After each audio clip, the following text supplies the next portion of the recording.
வணக்கம். இது விஜி ஹாஸ்பிட்டல் கோயம்புத்தூர் வழங்கும் கேள்வி நேரம். இந்த நிகழ்ச்சி மூலமாக மீண்டும் உங்களை சந்திப்பதில் மிக்க மகிழ்ச்சி. நான் செந்தில். நம்மை சுற்றி நடக்கும் நிகழ்வுகள், அந்த நிகழ்வை நகர்த்தும் அடிப்படை, அதன் பின்னணியில் இருக்கும் அரசியல், இவை குறித்து விவாதித்து வந்து கொண்டிருக்கின்றோம். அந்த வகையில் இன்றைய கேள்வி நேர விவாத பொருள் திரையில் ஊடகங்களுக்கான அறம் சார்ந்த விழுமியங்களில் நின்றுதான் ஊடகங்கள் செயல்பட்டுக் கொண்டிருக்கின்றனவா என்ற ஒரு பொருளில் இன்றைய கேள்வி நேர விவாதம் நடைபெற இருக்கிறது. இதற்கான காரணங்கள் ஒரு மிக நீண்ட காரணமாக இருக்கின்றன. ஏராளமான காலகட்டத்தில் ஊடகங்களின் மீதான தாக்குதல்கள் உருவம் இருந்தாலும் ஊடகங்கள் சமூக அக்கறையோடு செயல்படவில்லை, ஒரு சார்பு மனநிலையோடு செயல்படுகிறார்கள். அறம் சார்ந்த விழுமியங்களில் அவர்கள் அந்த எல்லைகளை மீறுகிறார்கள், கட்டற்ற சுதந்திரத்தை கையில் எடுத்துக் கொள்கிறார்கள். இது போன்ற ஊடகங்களின் மீதான குற்றச்சாட்டுகளும் தொடர்ந்து இருந்து கொண்டுதான் இருக்கின்றன. சமீபகால நிகழ்வாக நியூஸ் 7 தமிழ் தொலைக்காட்சியில் வெளியான மக்கள் நல கூட்டணி தலைவர்கள் மேடையில் இருந்து அமைந்திருக்கக்கூடிய அந்த காணொளி ஏற்படுத்திய எதிர்வினைகள், வேறொரு தொலைக்காட்சியில் மரியாதைக்குரிய திரு வைகோ அவர்கள் அவருடனான நேர்காணலில் பாதியில் எழுந்து சென்றது, அது ஒளிபரப்பப்பட்டது, இன்ன பிற அச்சு ஊடகங்களின் மீது வைக்கப்படக்கூடிய குற்றச்சாட்டுகள், சமூக வலைதளங்களினுடைய செயல்பாடுகள் என்று ஒரு பரந்துபட்ட பிரச்சனைகள் சமீப காலமாக இருந்து கொண்டிருக்கக்கூடிய நிலையில் இவை அனைத்தையும் தாண்டி ஊடகங்களுடைய ஒட்டுமொத்த அறம், ஊடகத்திற்கான எல்லைகள் எது, இதுவே இன்றைய கேள்வி நேர விவாத பொருளாக இருக்கிறது. பயணிக்கலாம். நம்முடைய அரங்கில் ஊடகத்துறையின் வல்லுநர்கள், மூத்த ஆளுமைகள் 4 பேர் இணைகிறார்கள். அறிமுகப்படுத்துகின்றேன். இது கேள்வி நேரம்.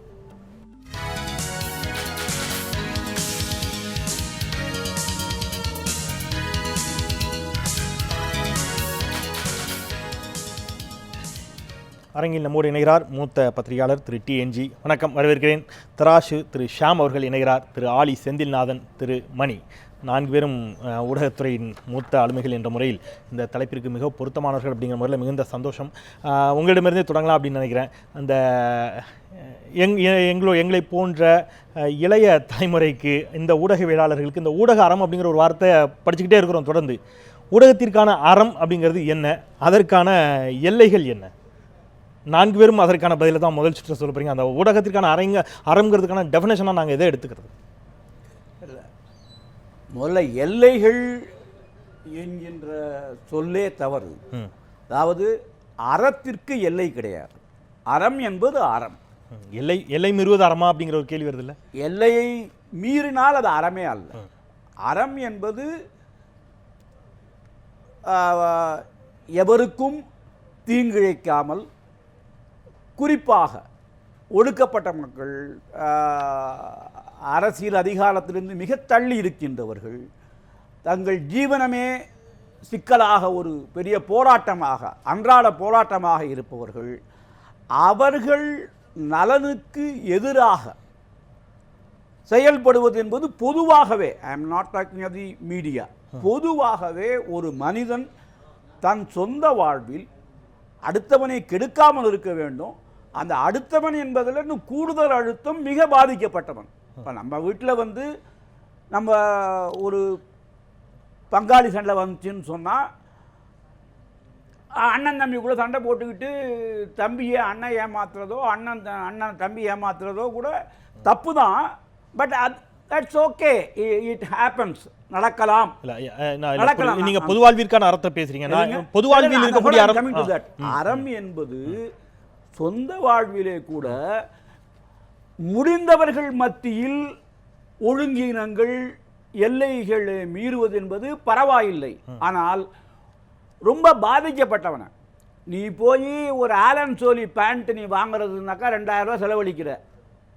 ஆனால் போய் ஒரு செருப்பு தைக்கிற ஆள்கிட்ட நீ பேரம் பேசுற, அது அறமற்ற செயல். சுத்தமாக அத நேரடியா மீடியாவோட அது எங்களுக்கு இன்னும் எளிதா புரியும். அதுக்காக கேக்குறேன். ஐ அம் கமிங் டு தட். சொந்த வாழ்விலேயே ஒடுக்கப்பட்டவர்களின் நலனுக்கு முரணாக செயல்படுவது என்பது அறத்தை மீறும் செயலாகும். அதே போலத்தான் ஊடகம் என்பது அதனுடைய நியூஸ் கவரேஜ், அவர்கள் எதை சொல்லுகிறார்கள், எதை மிகைப்படுத்துகிறார்கள், எதற்கு முக்கியத்துவம் கொடுக்கிறார்கள், எதை சப்ரஸ் அமுக்குகிறாங்க, வெளியில் வராமல் தடுக்கிறாங்க, இது எல்லாமே தான் ஒரு ஊடகத்தினுடைய அறத்தை தீர்மானிக்கிறது. ஆனால் இவர்கள் பொதுவாகவே காலாகாலமாக அனைத்து ஊடகங்களுமே ஊடக முதலாளிகளின் ஆளும் வர்க்கத்தின் நலனை மேம்படுத்துவதாகவே இருந்து வந்திருக்கின்றன. சார், நான் அந்த வழியில் உங்களுக்கு முதல் சுற்று கருத்து எடுத்துகிறேன். மணிகிட்ட கேட்டு வரேன். அடிப்படையில் இந்த ஊடக அறம் அப்படிங்கிறதுக்கான டெஃபினேஷன் என்ன உங்களுடைய பார்வையில்? அதை எந்த இடத்துல மீறுகிறார்கள் அப்படின்னு நினைக்கிறீங்க ஊடகங்கள்? இல்லை நீங்கள் அறம்ன்றதெல்லாம் என்ன பொறுத்த வரைக்கும் பெரிய வார்த்தை. அந்த விவாதங்களுக்குள்ள நம்ம போனோம்னா மாட்டி போனோம்னு நினைக்கிறேன். ரொம்ப சுருக்கமாக பாமரனுக்கும் புரிகிற மொழியில் பேசணும்னா நம்ம தொழில் தர்மம் வச்சுக்கலாம். ப்ரொஃபஷ்னலாக இருக்கமா இல்லையான்றது அவ்வளோதான்.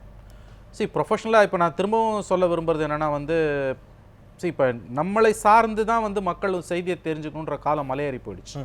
இன்னைக்கு ஏதாவது ஒரு செய்தியை நம்ம மறைச்சோம்னா நம்மோட நம்பகத்தன்மை கீழே போயிடுது. சொல்லப்போனால் அவங்கள பார்த்து நம்ம தெரிஞ்சுக்கிறோம். ஏன்னா 5 ஆண்டுகளுக்கு முன்பு இருந்த நிலைமைக்கும் இன்னைக்குமான விஷயம் என்னன்னு கேட்டிங்கன்னா, சமூக வலைதளங்களோட அந்த ஊடுருவலுக்கு பிறகு எந்த ஒரு செய்தியுமே ஒரு நாளை காலையில் வரக்கூடிய ஒரு பேப்பரை பார்த்தோ அல்லது மாலை 6:30 மணிக்கு வரக்கூடிய ஆல் இண்டியா ரேடியோ நியூஸை பார்த்ததோ மக்கள் தெரிந்து கொண்டிருந்த காலம் என்பது மலையேறிவிட்டு. ஒரே ஒரு செகண்ட், சாரி குறுக்கிடுவதற்கு, ஊடுருவல் என்ற வார்த்தை தவறு.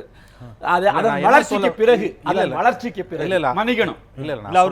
சொல்லி முடிச்சிடறேன். அதாவது பெனிட்ரேஷன்ற வார்த்தையை ஊடுருவல் நம்ம பயன்படுத்துறோம். அது தப்பா புரிஞ்சக்கூடாது. சோஷியல் மீடியாவோட பெனிட்ரேஷனுக்கு பிறகு, அட்வென்ட் மட்டும் இல்லை, பெனிட்ரேஷனுக்கு பிறகு இன்னைக்கு நம்ம எந்த செய்தியையும் மக்கள் கிட்ட நம்ம மறைக்க முடியாது. நாம் ப்ரொஃபஷ்னலாக இருக்கமா இல்லையான்றது தான் முக்கியம். ஒரு செய்தியாக மக்களிடம் கொண்டு போய் சேர்க்கிறதுலேயே இன்னைக்கு ப்ரொஃபஷனல் ட்ரெடிஷ்னல் மீடியாவுக்கு சில பிரச்சனைகள் இருக்குது. அச்சு ஊடகங்களுக்கு தமிழ்நாட்டை பொறுத்த வரைக்கும் நான் சொல்கிறேன். ஸோ நீங்கள் இன்னைக்கு அந்த லெவலில் நீங்கள் அதை தாண்டி நீங்கள் ஒரு ப்ரொஃபஷனலாக மாற வேண்டிய ஒரு நிர்பந்தம் உங்களுக்கு வந்திருக்குது.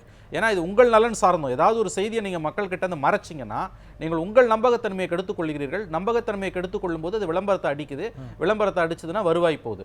அது குறைந்தபட்சம் உங்கள் சுயநலம் சார்ந்தாவது நீங்கள் ப்ரொஃபஷனலாக மாற வேண்டிய ஒரு நிர்பந்தம் இருக்குது. நான் அப்படி தான் இதை பார்க்குறேன். மற்றபடி எல்லாமே டிபேட்டபிள் தான். ஏன்னா நீங்கள் 5 ஆண்டுகளுக்கு முன்பு ஊடகங்கள் செயல்பட்ட முறைக்கும் இன்றைக்கு ஊடகங்கள் பாரம்பரிய ஊடகங்கள் செயல்பட்டு கொண்டிருக்கக்கூடிய சூழலுக்குமான வித்தியாசம் என்பது முன்பெல்லாம் ஒரு விஷயம் பொதுவெளியில் இருக்கும் பொழுது அது பொதுவெளிக்கு வந்த பிறகுதான் அரசாங்கங்கள் ரியாக்ட் பண்ண முடியும். இன்னைக்கு அரசாங்கங்கள் ரியாக்ட் பண்றதுக்கு முன்னாலேயே விஷயம் பொதுவெளியில இருக்கு. ஆகவே நம்ம ஏதாவது ஒரு செய்தியை அழுத்தத்தை கொடுக்கிறது ஆமா, ஏதாவது ஒரு செய்தியை மக்கள் கிட்ட இப்ப எனக்கு ஒரு எக்ஸ் கட்சியை பிடிக்கல, அதனால அவங்க பிடிக்குது, அதனால அவங்களுக்கு எதிரான ஒரு செய்தியை நான் மறைச்சோன்னா நான் என் பேரை கெடுத்துக்கிறேன். ஆகவே நம்ம இதை எப்படி பார்க்கணும்னா, நாம் முதல்ல தொழில் முறை சார்ந்தவர்களாக ப்ரொஃபஷனலாக மாற வேண்டிய ஒரு நிர்பந்தம் இருக்கிறது. குறைஞ்சபட்சம் அதை செய்யுங்க. அதுக்கு பிறகு அறம் சார்ந்த விஷயம், கார்பரேட்டைசேஷன் ஆஃப் மீடியா, அதெல்லாம் அப்புறம் அடுத்தடுத்த சுற்றுகளே அது விரிவாக போகலாம். நான் தொடக்க சுற்றுல அதோடு இணைத்து கூட பயிர் சொல்லுங்க. நான் அந்த வாதத்தினுடைய ஒரு புள்ளியாக அதை திட்டமிட்டு எஸ்கேப் பண்ணதா நேரில் கொள்ளக்கூடாதுங்கிறதுக்காக நான் கேட்டுறேன். இந்த நேற்று முன்தினம் வெளியிடப்பட்ட நியூஸ் ஒன் தமிழ் தொலைக்காட்சியில் வெளியிடப்பட்ட அந்த மக்கள கூட்டணி தலைவர்கள் மேடையில் அமர்ந்திருந்த அந்த காட்சி, அது ஒரு செய்தியா அல்லது செய்தியை தாண்டி உங்களுடைய தொழில் தர்மத்தை மீறிய செயல் நீங்க பாருங்க? இல்ல, அது ரொம்ப சின்ன விஷயம். நம்ம ஆளுங்க ஏன் தொட்டா சுனிங்கா இருக்காங்கன்னு தெரியல. அதாவது ப்ளூ பேர்ட்ஸ்னுவாங்க. அதாவது நீங்க இப்ப தேவகோடா பார்லிமெண்ட்ல தூங்குறத காமிச்சாங்க. அது ஒரு சாதாரண விஷயம். நீங்கள் இப்போ தெரியும், எல்லாருக்கும் தெரியும், ப்ரொஃபஷனல்ஸாக இருக்க எல்லாருக்குமே தெரியும். நீங்கள் ஃபோட்டோகிராஃபர்ஸை பார்த்தீங்கன்னா, இப்போ ஜெயலலிதாவோ கலைஞரோ இருக்காங்கன்னா மேடையில் இருக்கும்போது அவங்க பண்ணக்கூடிய ஒவ்வொரு காரியத்தையும் இந்த ஃபோட்டோகிராஃபர்ஸ் எடுத்துக்கிட்டே இருப்பாங்க. அவர் ஏதாவது தலையில் ஒரு அத்வானி திடீர்னு தலையில் கையை வச்சிருப்பாரு, அது எங்கேயோ எடுத்த ஃபோட்டோவாக இருக்கும். ஆனால் பிஜேபி ஒரு 4 ஸ்டேட்டில் தோத்துனா அந்த ஃபோட்டோ எடுத்து போடுவாங்க. இது உலகம் பூரா இருக்க விஷயம். இது ஒரு சின்ன விஷயம். இதை எவ்வளோ பெருசாப்படுத்த வேண்டிய அவசியமே இல்லை. அடிப்படையில் ஒரு நகைச்சுவை உணர்வு இருந்ததுன்னா கூட இதெல்லாம் கண்டுக்க மாட்டாங்க. திரு செந்தில்நாதன், உங்களுடைய பார்வை அந்த அறம்ங்கிற வார்த்தை, தொழில் தர்மம், நீங்கள் என்ன வார்த்தையை பயன்படுத்த போறீங்க? இந்த செய்தியை கொடுத்து உங்களுடைய பார்வையில் ஏதாவது கருத்து இருந்தாலும் நீங்கள் சேர்த்தே பதிவு பண்ணலாம். முதல்ல இந்த வார்த்தைகள் தான் கொஞ்சம் விளையாட்டாக இருக்குது. அதாவது ப்ரொஃபஷனல் எத்திக்ஸ் அப்படிங்கிறத தான் நம்ம இங்கே அர்த்தப்படுத்தணும்னு நான் நினைக்கிறேன். அறம்ங்கிறது பெரிய வார்த்தைன்னு மணி சொன்னார். பெரிய வார்த்தை மட்டும் இல்லை, அது கொஞ்சம் வித்தியாசமான வார்த்தை. அந்த தத்துவார்த்தை இதுக்குள்ளே நம்ம போகலை. அப்புறம் அது வெறும் தொழில் தர்மமோ வெறும் ப்ரொஃபஷனலிசம் மட்டுமே இல்லை. மணி சொன்னது கரெக்டு. ஆனால் அதில் கொஞ்சம் நான் கூடுதலாக சொல்ல வேண்டியதாக இருக்குது. ப்ரொஃபஷனலாக இருந்தால் மட்டுமே போதுமானது கிடையாது. ரொம்ப ப்ரொஃபஷனலாக நீங்கள் எல்லா தப்பும் பண்ணலாம். ரொம்ப ப்ரொஃபஷனலாக மக்களுக்கு எதிராக நீங்கள் இருக்கலாம். ரொம்ப ப்ரொஃபஷனலாக போய் சொல்லலாம். ஆக ப்ரொஃபஷனல் எத்திக்ஸை தான் நாம் இங்கே பேசுகிறோம். ஊடக அறம் நம்ம சொல்லும்போது மீடியா எத்திக்ஸ் அப்படிங்கிறத சொல்லும்போது ஊடகங்களுக்கு சில நியூஸ் வேல்யூஸ் இருக்குது. செய்தி குறித்த மதிப்பீடுகள், எது செய்தி இல்லை, அந்த செய்தியை நாம் எப்படி கொடுக்குறோம். ஒரு செய்தியில் 2 தரப்பு இருக்குது, 3 தரப்பு இருக்குன்னா அந்த 3த்துக்கும் நம்ம சமமான முக்கியத்துவத்தை கொடுக்குறோமா, இது போன்ற விஷயங்கள் தான் ரொம்ப முக்கியமானது. ஒவ்வொரு ஊடக நிறுவனத்துக்கும் அந்த நிறுவனம் சார்ந்து அல்லது அவர்களுடைய அரசியல் சார்ந்து சில பார்வைகள் இருக்கும். அதுக்காக தான் செயல்படுவாங்கன்றதெல்லாம் காலங்காலமாக இருக்கிறது. அதில் வந்து ஊடக நிறுவனங்கள் முழுக்க நடுநிலைன்னு சொன்னால் அதை விட பச்சை போய் வேறு எதுவுமே கிடையாது. நடுநிலையாக இருக்கணுன்ற அவசியம் இல்லை, ஆனால் சமநிலை பேலன்ஸ் வேணும். நியூட்ரல்ங்கிறது வேறு, பேலன்ஸ்ங்கிறது வேறு. நியூட்ரலாக இருக்கவே முடியாது, அது வந்து பொய்யான ஒரு வார்த்தை. நிச்சயமாக ஏதோ ஒரு அரசியல் கோட்பாடு, ஏதோ ஒரு அரசியல் சித்தாந்தம், இல்லை ஏதோ ஒரு நலன், குறைஞ்சபட்ச இன்ட்ரெஸ்ட், ஏதோ ஒரு குரூப்போட இன்ட்ரெஸ்ட் அது நிச்சயமாக அதில் இருக்கும். ஆனால் சமநிலை இருக்குதா இல்லையாங்கிறது தான் பெரும்பாலும் நம்ம வந்து பெரிய பிரச்சனையாக நம்ம இங்கே வந்து பார்க்குறோம். இப்போ இன்னைக்கு வந்து ஒரு விஷயத்தை உறுதியாக சொல்லணும், மாஸ் மீடியா என்கிற வெகுசன ஊடகம் என்கின்ற ஒரு கட்டத்தை இந்த உலகமே தாண்டி சென்று கொண்டிருக்கிறது. சோஷியல் மீடியா முழுக்க ரீப்ளேஸ் பண்ணலைன்னு சொன்னாலும் கூட, பண்ண முடியாதுன்னு சொன்னாலும் கூட, நாம் எதை வந்து இதுவரையில் வெகுஜன ஊடகம்னு சொல்லிக்கிட்டு இருந்தோமோ அந்த முறைகள், அந்த தொழில்முறை, அந்த ப்ரொஃபஷனலிசம், அந்த விஷயங்கள் அத்தனையுமே வந்து அடுத்த கட்டத்தை நோக்கி போயிட்டு இருக்கு. பல சமயங்களில் மிகப்பெரிய ஊடக நிறுவனங்கள்லாம் திண்டாடிட்டு இருக்கிறாங்க. ஏன்னா எந்த ஒரு செய்தியும் ஒரு காலத்தில் ஒரு ரிப்போர்ட்டர், ஒரு கரஸ்பாண்டன்ட் போயிட்டு வந்து அந்த நிகழ்ச்சியை அட்டன் பண்ணி எழுதணும், அதை ஒரு எடிட்டர் வந்து அவருடைய பார்வையில் கொடுக்கணுங்கிறது இருந்தது மாதிரி நிகழ்ச்சியும் செய்திக்கும் வித்தியாசம் இல்லாமல் மாறிடுச்சு. இன்னைக்கு நிகழ்வது என்பதே செய்தியில தான் நிகழுது, அது வந்து ஒரு ஊடகத்துக்குள்ள தான் நிகழுது. ஆக வந்து இன்னைக்கு வந்து பெர்செப்ஷன் என்ன, பெர்ஸ்பெக்டிவ் என்ன, அதுக்குள்ளே இருக்கிற உண்மை என்ன, ஒரு நடக்கிற போராட்டத்துக்கு பின்னாடி என்ன இருக்குங்கிறதெல்லாம் வந்து நம்ம பார்க்க வேண்டியிருக்கு. ஆனால் இந்த காலத்தில் கூட சில செய்தித்தாள்களும் சரி, சில தொலைக்காட்சிகளும் சரி, மிக வெளிப்படையான சில நிகழ்வுகளை கூட நான் வந்து எழுத மாட்டேன், நான் வந்து அதை ஒளிபரப்ப மாட்டேன், இதில் ஆல்டர்னேட்டிவ் கருத்து இருந்தால் அதை நான் சொல்ல மாட்டேன், ஒரே கட்சியை சேர்ந்த இல்லை ஒரே மாதிரியான சிந்தனை உள்ள 4 பேரை வச்சு தான் டிபேட் பண்ணுவேன் என்று சொல்லக்கூடியவங்க இன்றைக்கி வரல இருக்கிறாங்க. ஸோ அது வந்து ப்ரொஃபஷனல் எத்திக்ஸ் அப்படிங்கிறது வந்து என்னை பொறுத்த வரையில் நடுநிலையாக இல்லாட்டாலும் சமநிலையாக இருக்க வேண்டும். அதான் நடுநிலையாக தேவை, அது வந்து பொய் அது. ஆனால் சமநிலைங்கிறது குறைந்தபட்சமாக அது வேணும். அது கூட இல்லாத சூழல் இங்கே நிலவுது அப்படிங்கிறது வருத்தத்துக்குரிய ஒரு உண்மைதான். இப்போ நீங்கள் சொன்ன விஷயத்தை பொறுத்த வரையில் அது உண்மையிலே கொஞ்சம் சிரிச்சிட்டு போக வேண்டிய ஒரு விஷயம். அதை போயிட்டு ரொம்ப சீரியஸாக எடுத்துருக்க வேண்டிய அவசியம் ஒன்றும் எதுவுமே இல்லை. அதை வந்து ஒரு பெரிய ஒரு குற்றமாக சித்தரிப்பதும் தப்பு. அப்படி இருந்தா அவர் சாதாரண ஒரு விஷயத்தை வந்து நாம ஜோக்கா சொல்றோமா, இல்ல வந்து அதை வந்து ஒரு குற்றம் போல, எவ்வளவு பொறுப்பான நேரத்தில் இப்படி தூங்குறாங்கன்னு குற்றமா நம்ம முன்வைக்கிறோங்கிறது அதையும் சார்ந்து, அது நம்ம என்ன கோணத்தில் வச்சிருக்கோம், என்ன கோணத்தில் வைக்கிறோங்கிறதையும் சம்பந்தம். அது அவ்வாறான கோணத்தில் வைக்கப்பட்டிருந்தாலும் அது தவறானது அப்படிங்கிறீங்க. நிச்சயமாக. திரு ஷாம், உங்களுடைய பார்வை. இதற்கு என் முப்பாட்டன் பாரதிதாசன் ஏற்கனவே ஒரு வியாக்கியானம் கொடுத்து விட்டார். நிறைபொருள் ஆவாய் ஏழை நீட்டிய வெறுங்கரத்தை. இதுதான் வந்து பத்திரிகைகளுக்கு அவன் காட்டிய வழி. காரிருளகத்தில் நல்ல கதிரொளி நீதான், இந்த பாரிடை துயில்வோர் கண்ணில் பாய்ந்திடும் எழுச்சி நீதான், ஊரினை நாட்டாய் இந்த உலகினை ஒன்றுபடுத்த பேரறிவாளர் நெஞ்சிலே பிறந்த பத்திரிகை பெண்ணே. இவன் பேரறிவாளர் நெஞ்சிலே பிறந்த இந்த பத்திரிகை பெண் கடைசியிலே என்ன செய்ய வேண்டும் என்றால் ஏழை நீட்டிய வெறுங்கரத்தை நிறைபொருள் ஆக வேண்டும். அதாவது டிஎன்ஜி அவர்கள் கூறியது போல ஏழைக்கு அது உதவி செய்ய வேண்டும். உதவி செய்கிறார்கள், சில ஊடகங்கள் உதவி செய்கிறார்கள், சிலர் வியாபார நோக்கமாக பயன்படுத்துகிறார்கள். இந்த வெகுஜன ஊடகத்தை தாண்டி இன்றைக்கு சோசியல் மீடியா வந்துவிட்டது. ஆனால் அதுவும் மீடியா தான், அதுவும் ஊடகம் தான், ஊடகத்தின் இன்னொரு பரிணாம வளர்ச்சி. இதில் நான் வந்து ஊடகங்களின் பக்கம், அது நான் பத்திரிகையாளனாக இருக்கும்போது அச்சு ஊடகத்தின் பக்கம், அச்சு ஊடகம் மெதுவாக செயல்பட்டு கொண்டிருந்தது. இன்றைக்கு காட்சி ஊடகம் அது காற்றிலே கலந்து வருகிறது. அதே நேரத்திலே சோசியல் மீடியா அது சைபர் ஸ்பேஸ் கற்பனையிலே கடந்து வருகிறது. இப்படிப்பட்ட ஒரு நிலையிலே நீங்கள் குறிப்பிட்ட இந்த வைகோ அவர்கள் கூட்டத்திலே நடந்த சம்பவம் அது மிகைப்படுத்தப்பட்டது என்று நான் நினைக்கவில்லை. ஏனென்றால் ஊடகம் என்பது ஒரு கண்ணாடி, அது நடந்ததை அப்படியே படம் பிடித்து காட்டுகிறது. ஆக அது படம் பிடித்து காட்டும் போது பார்வையாளர்களுக்கு அல்லது அந்த ஊடகத்தின் நேயர்களுக்கு சில விஷயங்களை காட்ட வேண்டிய, நடந்ததை அப்படியே காட்டுகிறது, அவ்வளவுதானே. பத்திரிகையில் எழுதும் போது கூட நாம் நகைச்சுவையாக வேறு மாதிரி எழுதுகிறோம்.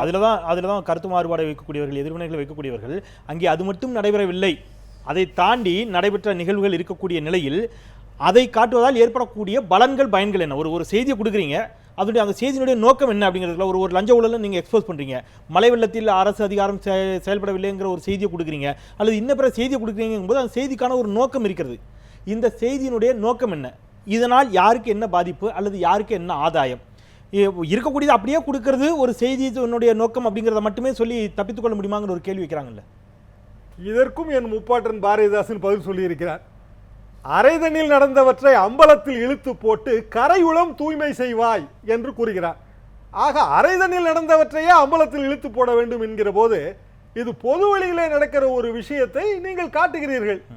இதிலே வந்து எதிர்வினை ஆற்ற வேண்டிய ஒரு வேகம் வந்து வைகோ அவர்களுக்கு வந்திருக்க கூடாது. வைகோ மீது எனக்கு மிகப்பெரிய மரியாதை உண்டு, என் குடும்ப நண்பர்களில் அவர் ஒருவர். ஆனால் அவர் இதற்காக இவ்வளவு தூரம் வந்து பேச வேண்டிய அவசியம் இல்லை. தொனி சரியில்லை, அவர் பேசிய தொனியும் சரியில்லை. இல்ல அது அது அவருக்கான சுதந்திரம்னு வச்சுக்கலாம். நிச்சயமாக அதை செய்தி அது சரி. கொடுக்கறதுக்கான நமக்கு சுதந்திரம் சுதந்திரம் இருக்கோ இருக்கிறது, அவருக்கு அதே அளவிற்கு சுதந்திரம் அவர் அதை கண்டிக்கக்கூடிய சுதந்திரமும் அவருக்கு இருக்கிறது. நம்ம அடுத்த சுற்றுகளில் இந்த டிஆர்பி ரேட்டிங் எந்த அளவிற்கு அழுத்தங்களை கொடுத்து கொண்டிருக்கிறது, பொதுவாக இந்த காட்சி ஊடகங்களுக்கு ஒவ்வொரு ஊடகவியலாளனும் தன்னை லைம்லைட்டில் நிறுத்திக்கிறதுக்கு செய்து கொண்டிருக்கக்கூடிய அபத்தமான வேலைகள் என்னவாக போய் கொண்டிருக்கின்றன அப்படிங்கிற கேள்விகளோடும் பயணிக்கலாம். ஒரு சிறிய இடைவேளைக்கு பிறகு தொடரலாம்.